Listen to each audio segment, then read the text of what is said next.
ભાઈ ચોરવાડી, માજી પ્રમુખ શ્રી હીરાભાઈ, મંચસ્થ મહેમાનો, મારા શિક્ષકગણ આચાર્ય શ્રી તથા સ્ટાફ મિત્રો, ભાઈઓ બહેનો અને નાના નાના ભૂલકાઓ બાળકો, અત્રે જે કંઈ આપણો વિદાય કાર્યક્રમ છે એ સરકારની નિયમ મુજબ મને પણ જવાનું મન નથી થતું કે નોકરી પૂરી થઈ ગઈ, બરાબર. પણ જે કંઈ સરકારના નિયમ મુજબ 58 વર્ષ પૂરા થાય એટલે તમે રિટાયર્ડ, એટલા માટે આજે આ જે કંઈ કાર્યક્રમ છે એ રિટાયરમેન્ટ છે, બરાબર.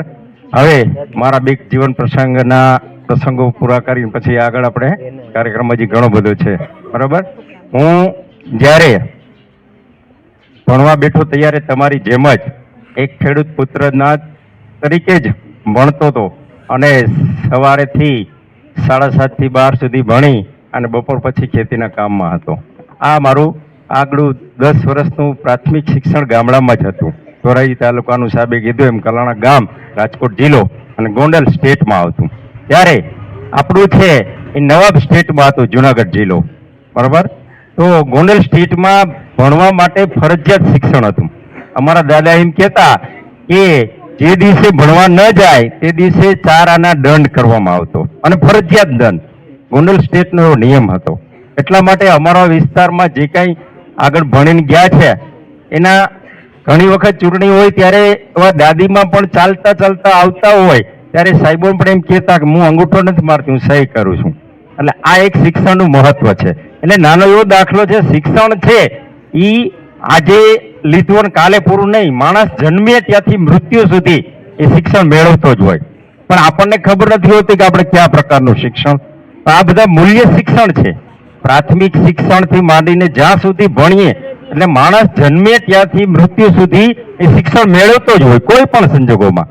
કારણ કે આપણે સાયકલ કોક શીખવાડે એ આપણો ગુરુ, આપણને કોક તરતા શીખવાડે એ આપણો ગુરુ, આપણને કોક ખેતી કામ કરતા શીખવાડે એ આપણો ગુરુ. એટલે કે માણસ જ્યારથી જન્મે અને મૃત્યુ સુધી એ શિક્ષણ મેળવતો જ હોય કંઈક ને કંઈક પ્રસંગે. એવું નથી કે ભણતા આવડી ગયું એટલે આપણું શિક્ષણ પૂરું થઈ ગયું. આ બેનો આજે 8મામાંથી 9મામાં જશે એટલે 9મામાંથી શિક્ષણ નહીં, એનું જીવન પર્યંત એનું શિક્ષણ ચાલુ રહેવાનું છે. કોઈ પણ સંજોગોમાં કોઈ પણ માણસ જન્મે મૃત્યુ થાય ત્યાં સુધી શિક્ષણ મેળવે જ છે.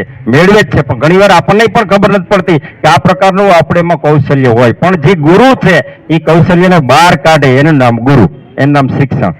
આપણે જિલ્લા સુધી ગયા, હવે રાજ્ય સુધી જશું એટલે કે એનામાંથી જે કઈ મૂલ્ય શિક્ષણ પડ્યું છે એને બહાર કાઢી નાખે એનું નામ જ ગુરુ. કોઈ પણ પ્રસંગે આપણા ઘણા બધા ધર્મગુરુના પણ આપણા ગુરુ હોય છે, એવું નથી કે શિક્ષક એ જ ગુરુ. એટલા માટે જ્યારથી માણસ જન્મે ત્યાં મૃત્યુ સુધી એના ગુરુ હોય જ છે. દાખલા તરીકે આ વડલા નીચે બેઠા છીએ આપણે, આ વડવૃક્ષ છે એના જે મૂળિયા છે એ આ શિક્ષકોનો સ્ટાફ છે, એનું જે થડ છે એ આચાર્ય છે અને જે આ ડાળીઓ ઝૂલે છે એ આ બાળકો છે. જેવું એનું મૂળ મજબૂત, એના થડ મજબૂત, એવી જ આ ડાળીઓ લહેરાવાની છે. કોઈ પણ સંજોગોમાં કોઈ પણ માણસમાં ભગવાને બધી પ્રવૃત્તિમાંથી કંઈક ને કંઈક તો મૂલ્ય મૂક્યું જ છે.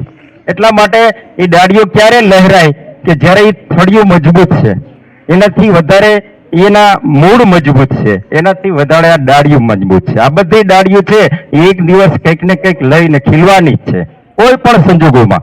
એવું નથી કે હું જ ખીલવી શકું, મને જ આવડે, મારામાં કાંઈ નહીં. બધામાં છે, બધામાં એ શક્તિ પડેલી છે. એ શક્તિને કોક દીક ને કોક દીક આપણે બહાર કાઢશું જ.